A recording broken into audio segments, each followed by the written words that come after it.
So another huge consequence of this, Russian recognition of LPR and DPR in the Donbass region of Ukraine is the freezing of Nord Stream 2. So you guys know Nord Stream 2 is a gas pipeline that's been built between Germany and Russia.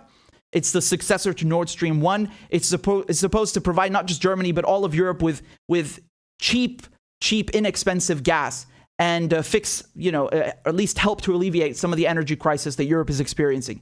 And they just finished building it in September 2021. And so before the pipeline can be turned on, it has to go through a bunch of bureaucratic processes and verifications and so on. And just yesterday, as a result of Vladimir Putin recognizing the Luhansk People's Republic and the Donetsk People's Republic in Ukraine, he's been punished by Germany freezing the pipeline. Okay? So let me just play you this clip of Olaf Scholz, who's the German Chancellor. Und deshalb müssen wir angesichts der jüngsten Entwicklung diese Lage auch neu bewerten, übrigens auch im Hinblick auf Nord Stream 2. Ich habe das Bundeswirtschaftsministerium heute gebeten, den bestehenden Bericht zur Analyse der Versorgungssicherheit bei der Bundesnetzagentur zurückzuziehen. Das klingt zwar technisch, ist aber der nötige verwaltungsrechtliche Schritt, damit jetzt keine Zertifizierung der Pipeline erfolgen kann. Und ohne diese Zertifizierung kann Nord Stream 2 ja nicht in Betrieb gehen. There you go. So he's straight up come out and said it, and which is very interesting because up until now, Olaf Scholz, who's he's in office just for a few weeks now, he's avoided addressing Nord Stream 2 because the U.S. has always opposed Nord Stream 2 because they don't want Russia and Germany growing closer to each other. Trade between two countries always helps to develop relationships. It would help Russia and Germany become closer. And so the U.S. hates that, right? For obvious geopolitical reasons, but also because Russia currently already has 40% of the market share in Europe. And so being able to go ahead with Nord Stream 2, I mean, again, not only is this beneficial for Germany and Europe, who have an energy crisis, but it's also beneficial for Russia because Russia is one of the world's largest gas exporters. And so what you need to understand here, I need to be very clear. This is not Germany. Germany did not decide alone to freeze Nord Stream 2, okay? The United States is behind this, obviously. And just the other day, you had Olaf Scholz, the German Chancellor, meeting with President Biden, okay? And while they were speaking, you have a reporter that asks Biden about Nord Stream 2. And basically, Biden straight up tells the reporter that if Putin does anything, we will end Nord Stream 2. We will end. Wait, hold on, what do you mean we will end? This is a German-Russian pipeline. Do you have a grasp of basic geography? You're on the other side of the planet. It has nothing to do with you. And he just says it, Biden, and he's right next to the German Chancellor. Like the level of disrespect, like the fucking cuck status that Germany has. It's like a dog on a leash. And it's like, we will end it. Well, it's not your pipeline. No, we will end it. Even the reporter is asking him, well, how are you going to do that? It's a German-Russian project. It's not American. And he's like, trust me, we'll do it. That shows you who's running the show. And it also tells you why you have this crisis. One of the big reasons behind this crisis is Nord Stream 2, okay?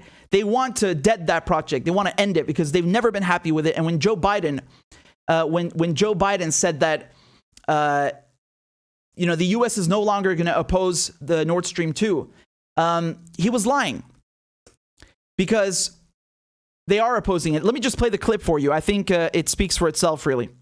Thank you, Mr. President, and thank you, Chancellor Scholz. Mr. President, I had wanted to ask you about this Nord Stream project that you've long opposed.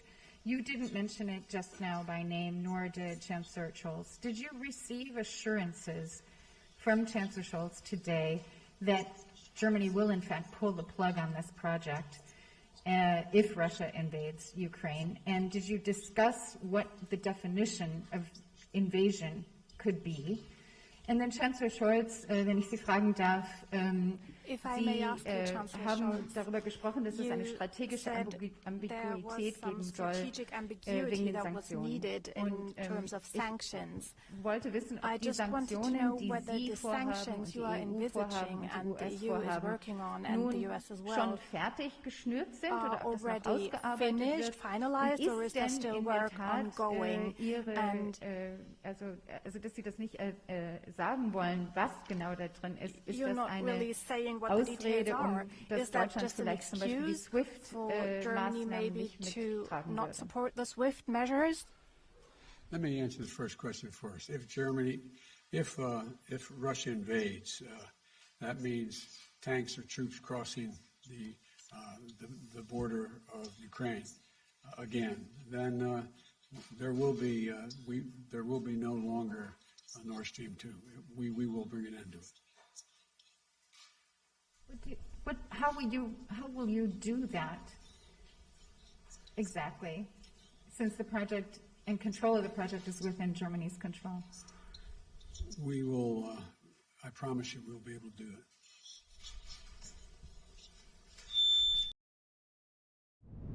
There you go. You heard the man. He says, I promise you we will be able to do that. He's not lying. He's not lying.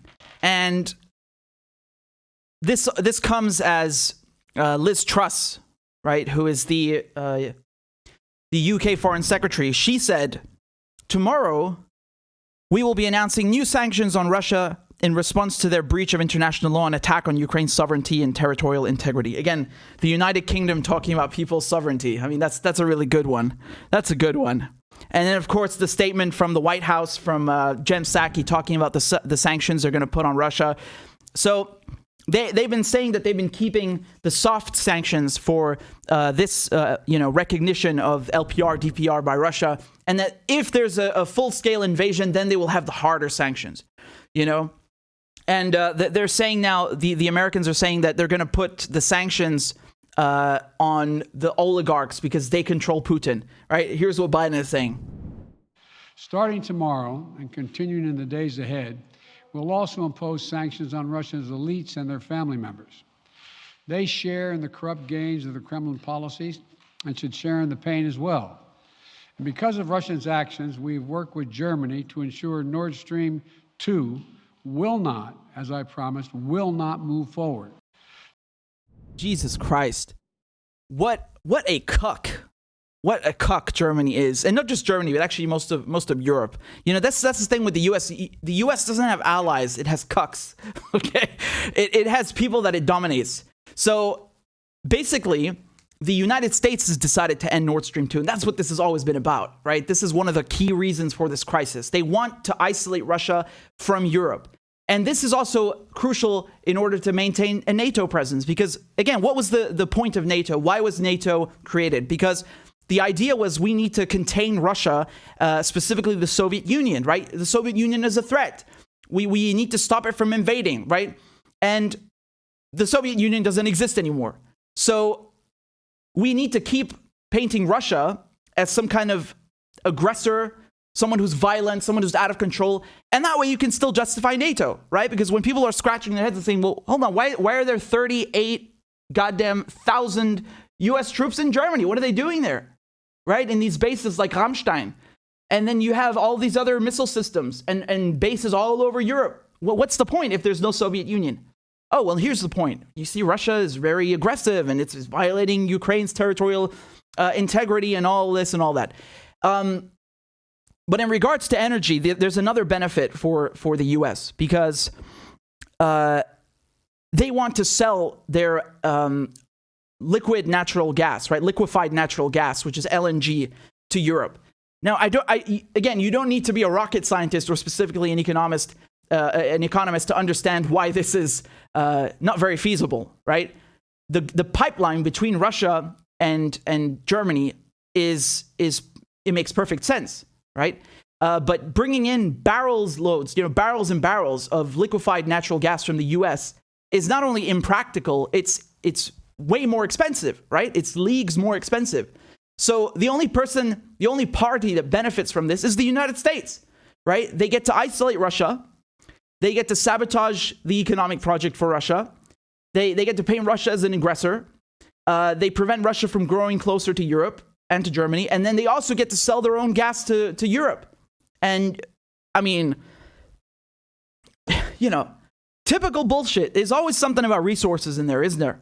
There's always something about resources. And you shouldn't underestimate the power of natural resources and the imperialists' drive, to chase after them and to do whatever it takes in order to control them or exclude others and monopolize the market. Don't underestimate that. You know, there was a plan for a pipeline between Qatar and Turkey. And this pipeline, incidentally, where does it have to pass through? Syria.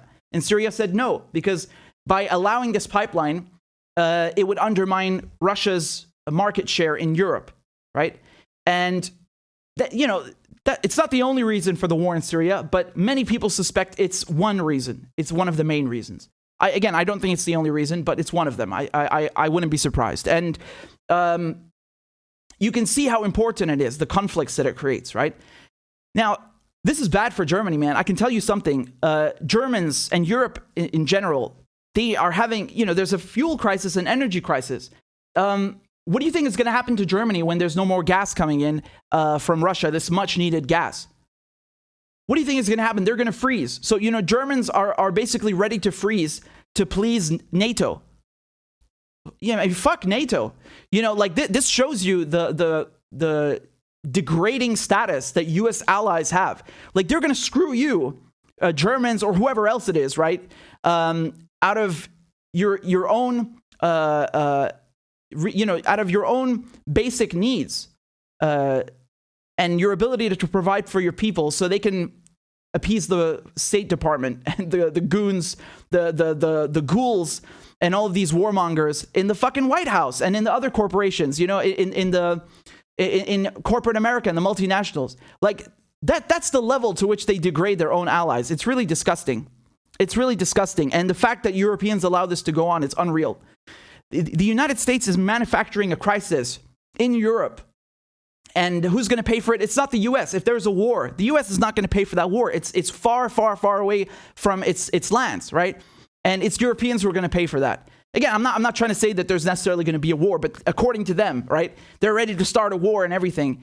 You're not going to be the ones paying for it. And when there's no more gas coming into Germany from Russia, it's Germans who are going to pay the price. Europeans are going to pay the price, not like literally for more expensive gas, but also figuratively because they won't have enough to meet their energy needs.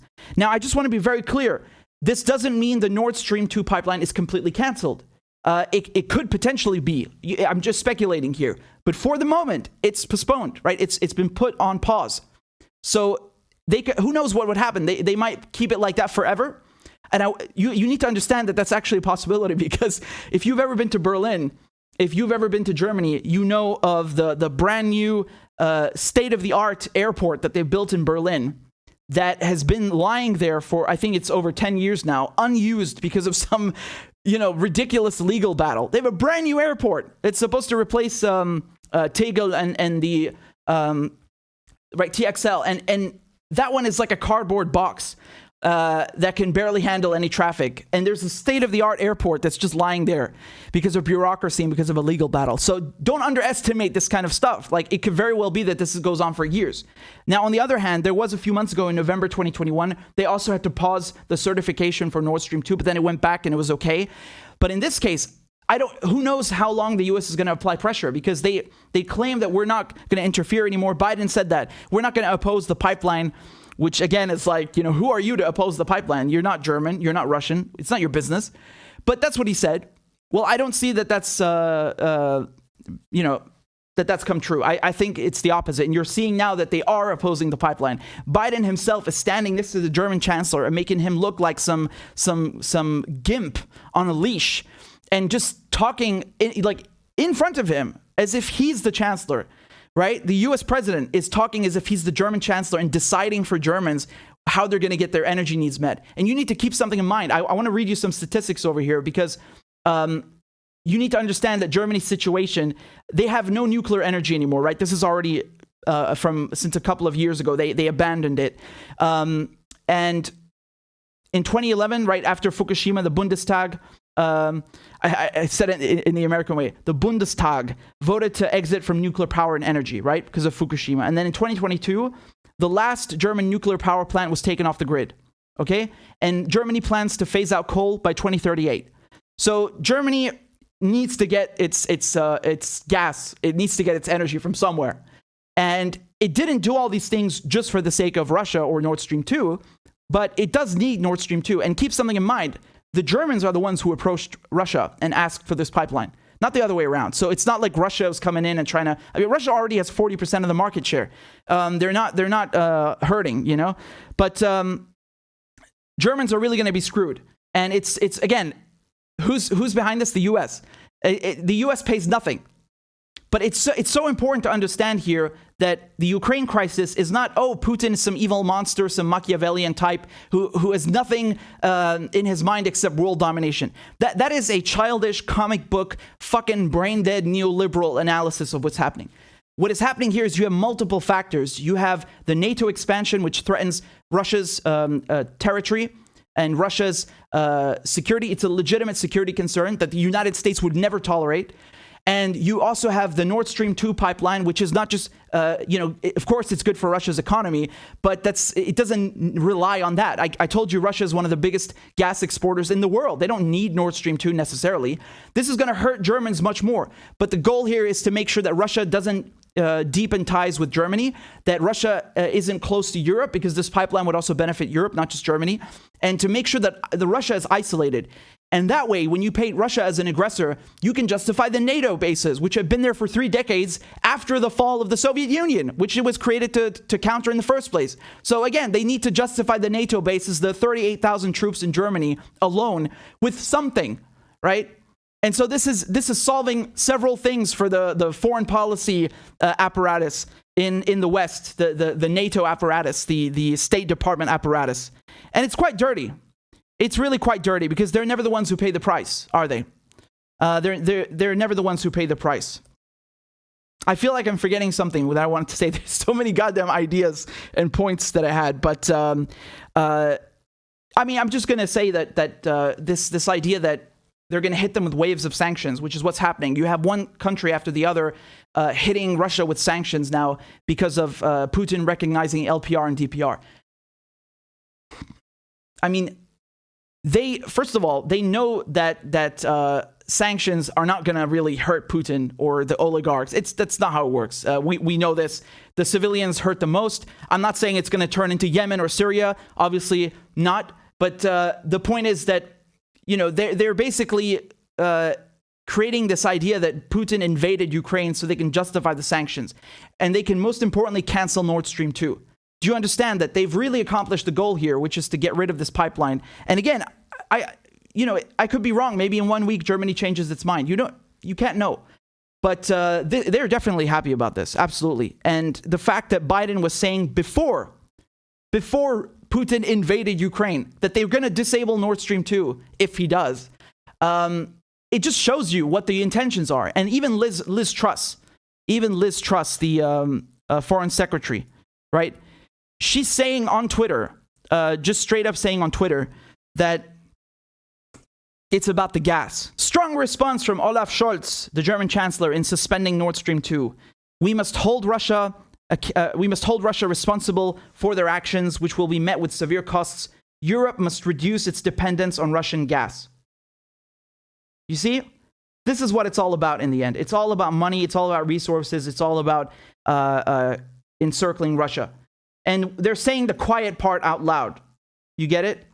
They're saying the quiet part out loud. And you need to understand why this is important, because you're never going to hear this on the media. They have an agenda. Their goal is not to tell you the truth. Their goal is to sell the wars and to make all of this warmongering seem like it's normal, like it's sane. There's nothing sane about any of this. And I just want to laugh. I want you guys to laugh with me at these fucking clowns in the media who were yelling and screaming and yapping on for weeks and weeks about a Russian invasion with tanks, and there's 190,000 troops on the border. They have blood bags. There's tanks and columns of tanks. Where is it? Where is it? Once again, they're so full of shit. The corporate media and the US intelligence officials that keep feeding them this diarrhea. Look what losers they are. They're so untrustworthy. You can never trust anything they say. They're always fucking wrong. Whatever you think of Putin, whatever you think of what Russia did now, even if you want to call it an invasion, it's nothing to do with what they said was going to happen. It's nothing to do with that. It's completely different. They were making it sound like there's going to be an all-out war. There is no all-out war. As a matter of fact, I want to show you what was happening. You had people celebrating in Donbass when Putin recognized them as independent. Look at this. This is from Lenin Square in Donetsk.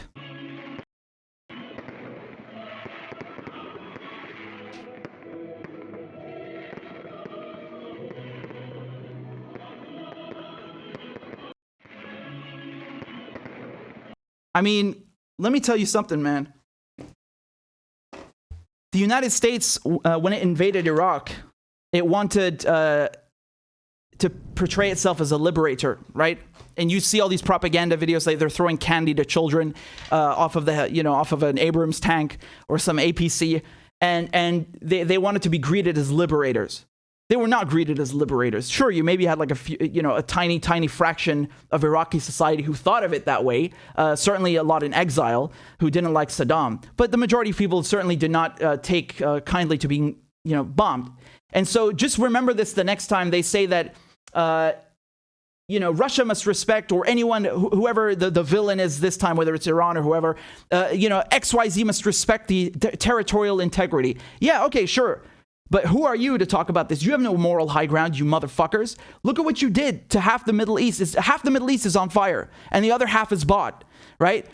They destroyed Africa. They destroyed Latin America. All of these borders that you look at when you look at the globe, they're drawn by European colonizers, right? France, Britain, the Spaniards, all of these powers who conquered, who colonized, who killed, who raped, who murdered. And then they rewrite the history books to make themselves look grandiose and like their empires were some force for good. Fuck you, man. You have no respect for people's sovereignty. You have no respect for people's territorial integrity. No respect at all. You are the last people on earth, the last two countries on earth to talk about territorial integrity are the UK and the US. The last on earth. They have no credibility whatsoever. Whatsoever. When they're telling Germany you can't have gas from Russia, that's not disrespecting their country and their right to self-determination. The hypocrisy is unfucking believable.